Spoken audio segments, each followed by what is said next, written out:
Hey guys, this is ArsenalGiantsPs3 and this is episode 2 of our somewhat weekly podcast where we talk about mostly Arsenal and sometimes we talk about other Premier League teams and other teams as well. So I am Tyler. And I am Max. And yeah, so this week we're not really going to talk about too much, we don't really have a lot of time, so this will be a slightly shorter episode where we're going to talk about Arsenal's pre-season pretty much, and a little bit at the end about the Community Shield against Manchester City. So we're a week away from the Premier League starting. I'm pretty sure it's a week. Yeah, pretty much a there week. Or thereabouts. Sounds gone quick.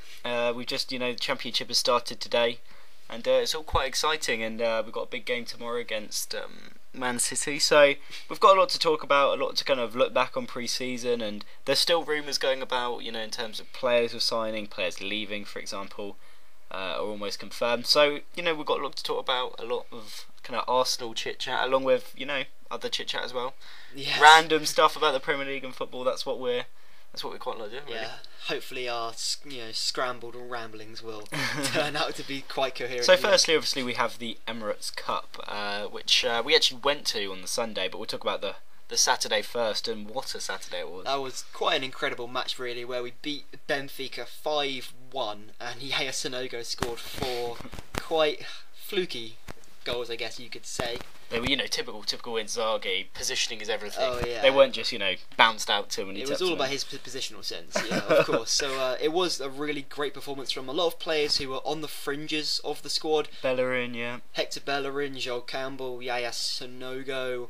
A lot of players who obviously are really trying to prove themselves to Arsene Wenger, and a lot of them really did show what kind of ability they are. They really, they put in a really good performance and stuff, but you've always got to be careful with the Emirates Cup. It is very pre-season. It's almost as pre-season as it gets. Chambers did well at centre back though. There are a lot of positives, a lot of good performances. It looks like Campbell as well is here to stay for a season, which is a real kind of boost, because it's just good to have a player of that talent after a World Cup where he was so good. If he wasn't an Arsenal player, people would be kind of snapping it up. If he was like, still playing in Colombia or whatever, you've got to compare him to Enner Valencia. They both had similar World Cups. Enner Valencia went for £12 million, so God knows what Joel Campbell could have gone for. So it's exciting that, he played well in the Emirates Cup. Wenger came out and said, he's a player very much in my plans, and we've got him kind of tied down almost. Chambers played well at centre back as well. Yeah, I didn't really have any problems. Benfica though were, it's a sorry sight really. They're a big European club, and they just were awful on both the Saturday and the Sunday, and just there was nothing about them. No, I mean, honestly, I can't claim to watch them very often. I don't know their sort of players or abilities or how they play usually, but it seemed that Arsenal's pace. We didn't play very well with that much last season. Usually we were obviously leading the line with so much pace up front with like Oxlade-Chamberlain, Joel Campbell and Yaya Sonogo. It seemed that having that ability to quickly turn on the counter-attack really, it made for a different outlook on Arsenal really. Yeah. It was quite interesting. We there wasn't so much of the kind of passing around the box. We were straight for the jugular. That's something I was really impressed with Bellerin. He really did, he looked like he wanted to get a goal throughout the whole game, which is exciting, whereas, Sanyu, you very rarely saw him bursting into the box. It was quite a contrast, wasn't it, to Sagna, who usually would try and get up pitch, then he'd look up, see Giroud in the box, try and maybe cross it in, and that'd be it, really. So then, moving on to the second day, we actually went up there. We travelled all the way up to the Emirates, and it was It was an interesting trip, definitely, but the game itself, the Arsenal game, was something of a disappointment. I don't know. There were some unimpressive performances, and firstly, Monreal. I mean, it's a shame because he was destined really to have. We needed a left back at the time, and when we signed him, I was really quite excited, but he's tailed off. Yeah, obviously coming in at left back, he was an interesting player to really challenge Kieran Gibbs, maybe even take over the left back spot, and now he's been shifted to centre back to cover for obviously Thomas Vermaelen's left now, and Mersak is still coming back from the World Cup, and so he's been shifted over. He's not really performing very well. I don't see him having a very long lasting Arsenal career, unfortunately. Also in that game, that was our strongest 11 in between those two Emirates Cup games we played, and I don't know, things just didn't really turn out. The passing wasn't very slick. I mean, Arsene himself said afterwards that he was quite angry at the team. He was really disappointed. Sanchez looked good in terms of dribbling. He looked like he had that aggressiveness. Yeah. But it was, to be fair, we were playing, considerably better opposition. Oh yeah, definitely better than Falcao, even Ricardo Carvalho looked like he still had a bit about him. So about him. Yeah, nice. But they actually put in quite a decent performance. Monaco, players like Kondogbia, or how have you Kondogbia, maybe. I don't know. They were just a much better team. They were a lot more organised. But I suppose you've got to think about it like this. They were a week ahead of us, really, because their season started today, I think. Yesterday, I think. Yesterday, so they were in a more advanced state than we were. So you've got to put that into account. They were more fit. I mean, there were some Arsenal players out there who just weren't really at the races. Yeah. Players like Cazorla, Giroud as well, Sanchez. You could have argued they're not peak fitness.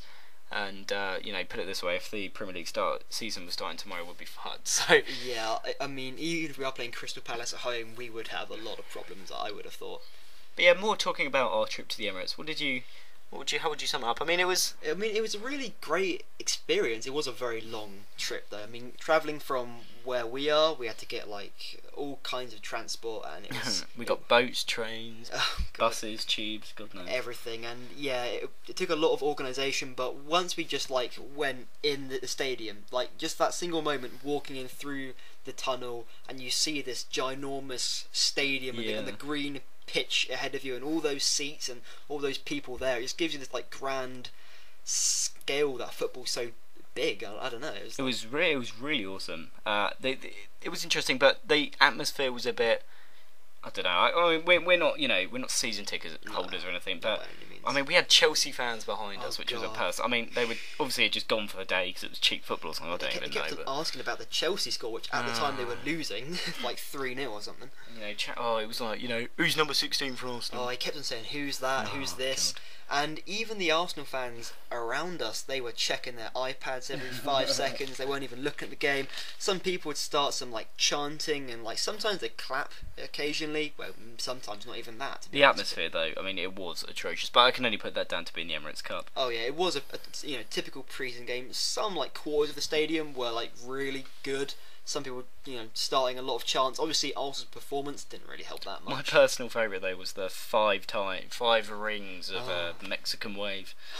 Actually, after three rings, you just stopped. You said, no, I refuse, I'm not doing this anymore. There were a lot of Tottenham chants as well, which was quite... But the Emirates Cup, it's a great day out, and I would definitely recommend it to anyone. It's only 25 quid for a ticket, so... Yeah, and it was absolutely, packed out everywhere. So many people in brand new Arsenal shirts as well, with Sanchez on the back. It was really interesting. That seems to have sold so well, that shirt. But yeah, it was a great day out, and I would definitely recommend it. Yeah. But yeah, so moving on to pre-season then. So Manchester City tomorrow. I don't know. I don't see us beating Man City. It's that sort of mentality we have against a big team, and yet City aren't going to be starting a lot of their star players. I think Aguero's still out. I'm not sure about Yaya Toure. I think Vincent Kompany might be back. I'm not sure. Yeah. But I don't know. I mean, the Community Shield's a really weird one because it is still very pre-season. It's got a lot of pre-season feeling, or atmosphere going on. But then it's also a trophy, and it's one you can actually kind of semi-celebrate. It has two different outlooks. Last season, Man United against Wigan, was it? Yeah. I mean, that was another. That was a good start for David Moyes, but it didn't really signify anything. For us, if we win it, it's a continuation. We've gone back to Wembley after winning the FA Cup, and that's great. If we lose it, it's just a pre-season game. It's no indication of the season ahead. So really, do pre-season games mean anything? I do we're playing at Wembley and we're playing for a trophy, so it's going to be a game. Obviously, you want us to go out and really put out a good performance, but it's not It's not a game that you would be anywhere disappointed if we lost. I suppose if you want to put some sentimental value on it, we haven't actually been competing for the Community Shield for since we won a trophy back in 2005. So it'd be quite nice to add that back to our haul. Players like Thierry, Vieira. Actually, no, Vieira's gone last time. Because we won in 2005, 2006. I think we last played. I can't remember. My memory's not that good, but it's like I don't know. It's a weird one, but I do hope we go out there and play quite well, and we see a good performance from players like Alexis and Wilshere. Wilshere needs to. There's been some interesting talk about Wilshere today. Actually, Tony Adams came out and said that Wilshere should have been annoyed that we signed Mesut Ozil from Real Madrid, obviously. And I don't know. What's your thoughts on that? Because I think Tony Adams. He doesn't, he likes to. He is quite an outspoken. Yeah, that's the word I'm looking for. He does like to say what he thinks. But I mean, what do you feel about Jack Wilshere? See, I'm very much on the opposite end of the camp, which is a lot of people are saying like he's been at the club 3-4 years in like amidst the first team, obviously with injuries, he should be kicking on and claiming a spot in the first team. But I just feel that he's still only 21, 22. Now, and it seems very silly. People saying this is his last season. If he doesn't make it this season, he should be sold off. I mean, he's only 21. It's pretty ridiculous. I'm in a bit in between. I mean, I think there are a lot of Arsenal fans that for them Jack Wilshere is God's gift to the earth. He couldn't do anything wrong. But I mean, I am slightly, I'm an Arsenal fan, and I like the fact that he's a big character in the club, but I think you can make comparisons to Cole Jenkinson, not in terms of playing ability, but in terms of the situation. They're both, big Arsenal fans. I think Jack Wilshere's. He used to support West Ham, but he changed. It's a bit ambiguous his past, but he's definitely an Arsenal fan now. But I think the best players have to play for the team, and it's simple as that. If Ramsey has gone from being booed off every 5 minutes, or being booed anyway, and trying audacious and ridiculous back heel every 2 minutes, to arguably our best kind of central midfielder, quite far back, and he's overtaken Jack Wilshere, who no one would ever have thought that was going to be the case.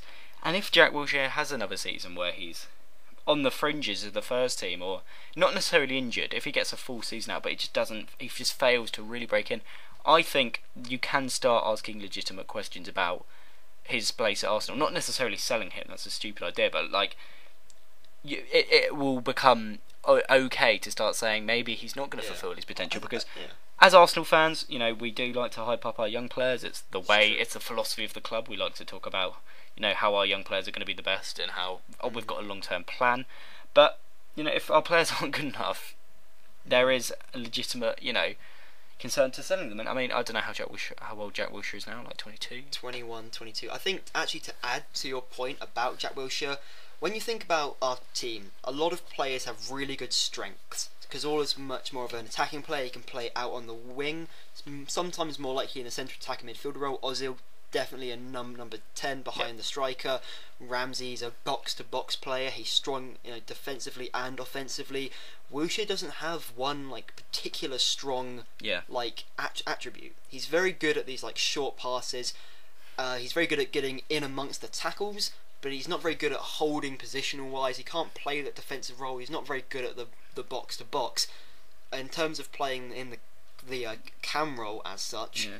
Well, I'll tell you what his skill is. His skill, or talent, so to speak, is the fact that he's English and he's an Arsenal fan. He's a good player. And he was amazing against Barcelona. But can you honestly think to yourself, what nights has he been that star player? What nights has he put in anything anywhere near to that Barcelona performance?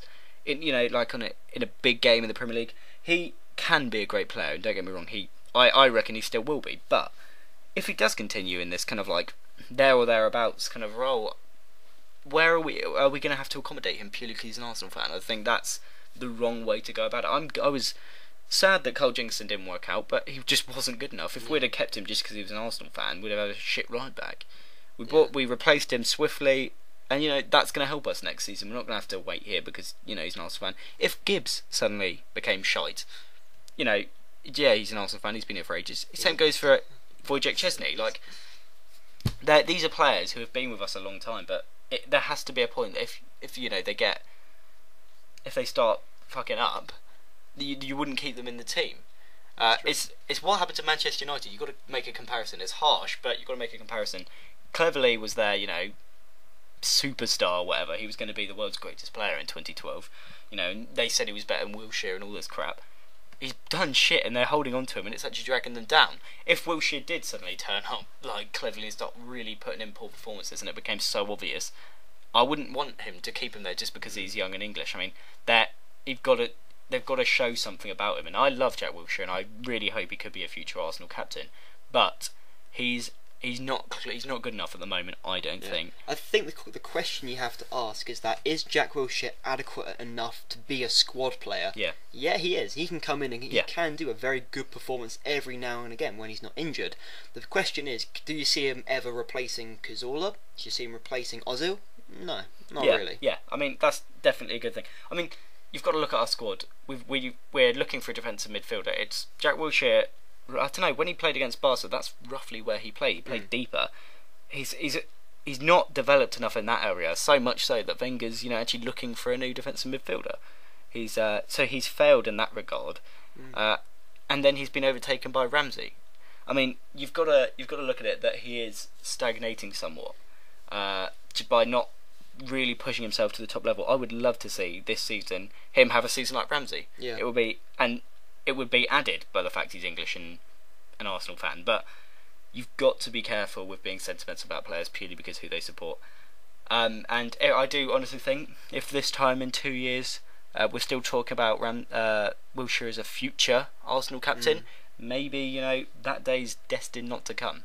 Maybe he hasn't quite made it, and it is this is all built up by a whole it's the English thing. It's the always is, isn't it? He can pass the ball a bit. Yeah, it's like Adam Lallana as well.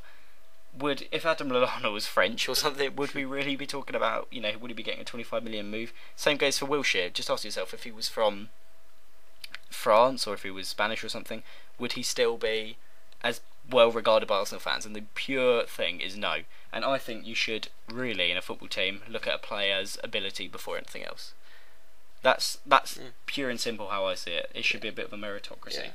I agree. I mean, especially the fact that this is now a brand new era for Arsenal. It's not about just getting top four anymore. You have to have the top players in every position and in your squad in order to compete for titles. And Jack Wilshere might not be the answer for that.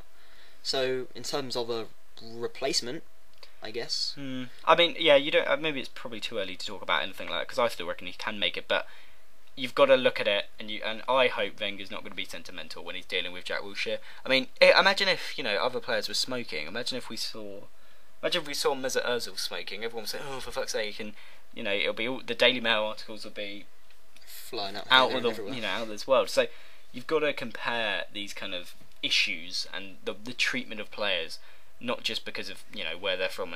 And I mean, I saw Arsenal fans celebrating Cole Jenkinson going, and I think. But there's a funny thing with Arsenal and Jack Wilshere. It's a funny mentality. And I just think it is potentially harmful, not only to the club, but to Jack Wilshere as well. Yeah, that's a pretty damn good point. So, moving on to quite a similar topic in the sort of midfield area. There's been a lot of talk and speculation about a central defensive midfielder. Wenger said several times throughout this transfer window that he does want to bring in, as a priority, a more central defensive player. Now that Vermaele's left, it's looking more like a centre-back rather than a proper defensive midfielder.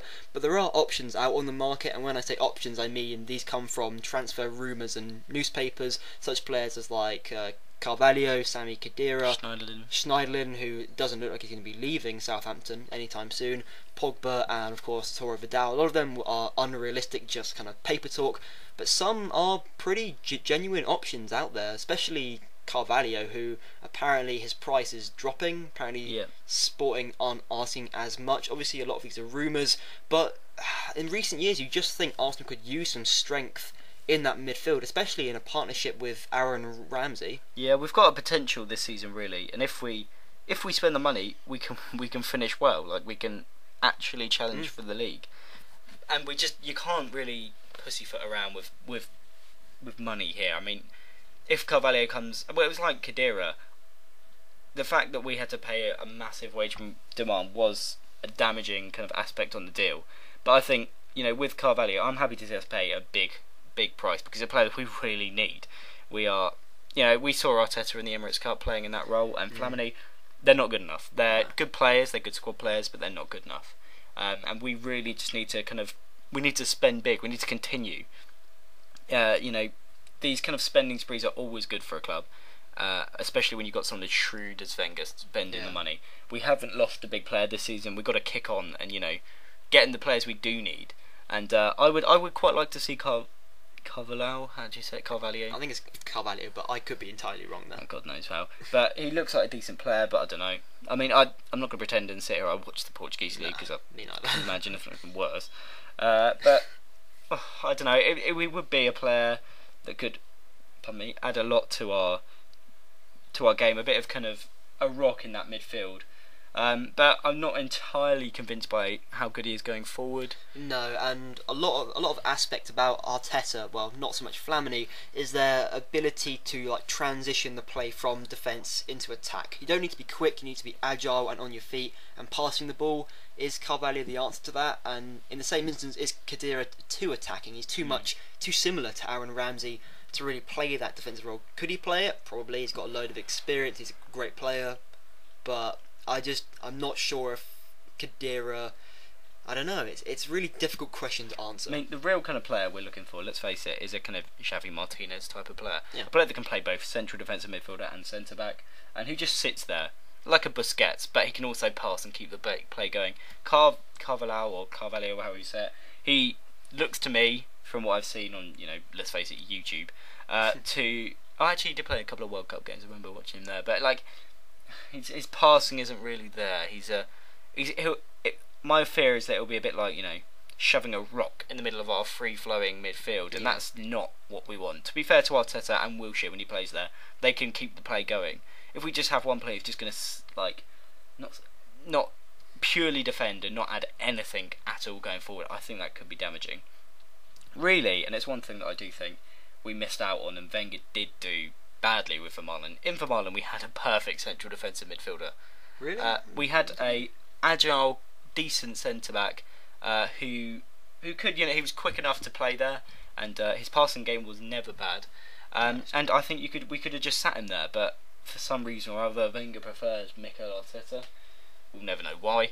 And I think we haven't been Wenger isn't particularly good in that area. Yes, he signed Vieira, and Vieira was a great player.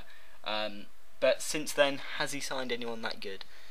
We had players like Gilberto back in the day, but again, since then, what have we had? I mean, we got Abu Diaby, Alex Song, players who are more attacking than that's their sort of priority, is to attack rather than to defend. And that's always been Arsene Wenger's philosophy. But sometimes the players' abilities don't really, correlate. Well, I mean, Busquets is your perfect kind of example here. He can play a pass as good as any of that Barcelona midfield, but he knows where he's standing and he doesn't push forward. And how hard it is for Wenger to kind of notice a player like that and sign a player like that, I don't know.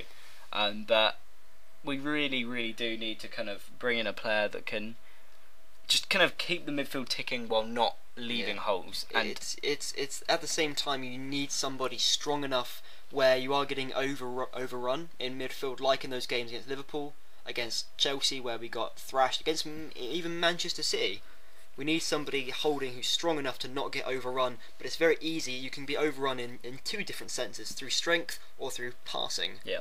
And those are things you have to consider when bringing in a player who's going to be starting for 40 matches or more this season. He's going to be a very integral player for an important position. You can't just throw 24 million at Carvalho and say just stay sitting in midfield and that'll solve all of our problems. Yeah, it's a tough one, and you see all of our competitors, bar Manchester United, have a good player in that position. That's true. Yeah. Chelsea have Nemanja Matic.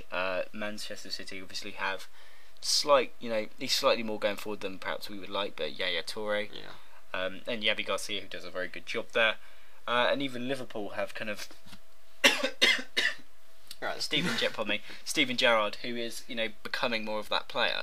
And we could, though, buy a player better than all of those. There are players out there better than us. The Premier League isn't particularly good for that position. No. We don't have a lot of talent, I suppose, in that sense, in that position. So one good signing there really, really, really could win us the league, and it's in I was going to say Vermaelen's hands there. It's in Wenger's hands to go out there and get a deal done before we start the season, really. And I think whether or not he does that could be integral to how we go into not only this big Champions League game against Besiktas, but also the start of the Premier League. And what was so good about last year, bar the Aston Villa game, is how well we started, and that's where we went from there. If we'd have had our usual kind of dodgy on-off start, then do I think we would have won the FA Cup? Probably not. It's all about how the squad reacts to the start and how they build on it. It's momentum in football. I mean, just look at Liverpool. That team rid the momentum of Luis Suarez goal scoring form and a couple of wins against. It was all the momentum from just getting that 6-0 against us. Yeah, really. 5-1. Yeah, it was 5-1 even. Chelsea time of the bit. Chelsea, my bad. Yeah. So that's pretty much our opinion about like a central defensive midfielder. In terms of a centre back, now Vermaelen has officially left. Callum Chambers is sort of a utility player as such. He can fill out a lot of those positions, but in terms of bringing in a third choice centre back, I really don't know. We haven't really been linked to anyone. Apparently Carvalho can play both centre back and central defensive midfielder, but have you heard anything about a centre back? I personally haven't. But no, I don't know. It's been on and off this whole Vermaelen thing. I personally couldn't give less of a shit that he left. I mean, he was a good player 2-3 years ago. He hasn't done anything since. Part of that is down to injury. Part of that is down to the fact probably the player, and admittedly part of that is down to Wenger. But to be fair to him, I mean, no one should really be disappointed in this. We got 15 million for him. He got to move to Barca. If anyone, it'll be Barca when they get trounced. When they realise he's actually far more attacking than he should be. But it's a really kind of win-win deal for everyone. Really, I'm glad Vermaelen didn't get flogged off to, didn't get flogged off somewhere shit like Hamburg. If anything, you do have to kind of you have to praise him for how he's really conducted himself. It must be really hard to be the captain of your club and then not even play, and then lift up the FA Cup trophy when you didn't even contribute. That must have been pretty tough. And then he had a shit World Cup. I don't know. He's a good player, but he's just a bit. Yeah, obviously, if you have like Per Mertesacker and Koscielny have such a partnership ahead of you, you aren't going to get ahead of them. But let's talk about Tyler. We can sign any young centre back in the world. Obviously, my very narrow-minded view, only looking at the Premier League. John Stones is tasty. No, Manchester City, Nemanja Natasic. See, bit injury prone though. Yeah, obviously very injury prone, but would they sell to us? Obviously, well, I don't know. They don't need the money and Phil Jones. No, apparently we were going to go for a swap deal for Chris Smalling, but that never happened. Me. No thanks. In fact, actually, let's talk about players we wouldn't want. A lot of those sentiments, but I don't know any. See, there's one player that I think could be an absolute world class player, but I don't follow French football enough to know if he's on the fringes or not. But Marquinhos from PSG. Oh yeah, he was at AS Roma. Yeah, he is. Yeah. He's got such a good future ahead of him. But I don't know. There were rumours that he was going to go to Barca, and that all fell through. But if we did manage to convince a player like that to join us, I mean, he is going to be a world beater in a couple of years. He's such a quality player, and with David Luiz coming in, is he thinking? Although they did flog off Alex to AC Milan, is he thinking? Is there a move on? I mean, I don't know, but he would be a great player. But in terms of centre backs, I don't know, because it's a bit of a shit role to sign into, because you're not going to start ahead of Koscielny and Mertesacker, which is maturing into one of the best centre back partnerships in the league, if not the best. To be fair, that they both are on the sort of Mertesacker's about 30, 29, I think, and Koscielny himself is about 28, so they've got a few years left in them. Well, centre back, to be fair, can go on until about 33. I mean, just look at John Terry. If you're good enough, you can. That's true. You can, because it's all about positioning, really. As long as you've got a quick one beside you. And with, of course, Matthew Debussy and Kieran Gibbs flanking them, that's plenty enough pace to. So I don't know. I mean, centre backs. Well, you see all this kind of bizarre talk after a big selling. After you sold someone like, there's all this bizarre talk about Hummels, and with Man United and Liverpool, and you see really weird quotations going about like 22 million or something stupid like that, which I can't imagine ever being a fee someone would pay for Hummels. But I don't know. But I mean, it's going to be interesting to see how Wenger composes himself, whether he does go, as you said, for a player that can play in both positions, and that would obviously be a big deal, I imagine. I don't know, or a kind of two players and spend a little bit less money. But I don't know. It was a shame that Vermaelen did want to leave, but it was only fair, really. I mean, he's captain of his club and he was on the bench. Yeah.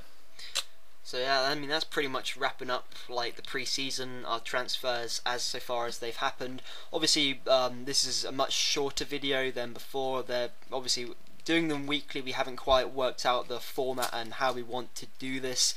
There were just a few topics to talk about, obviously just kind of pre-season transfers and stuff.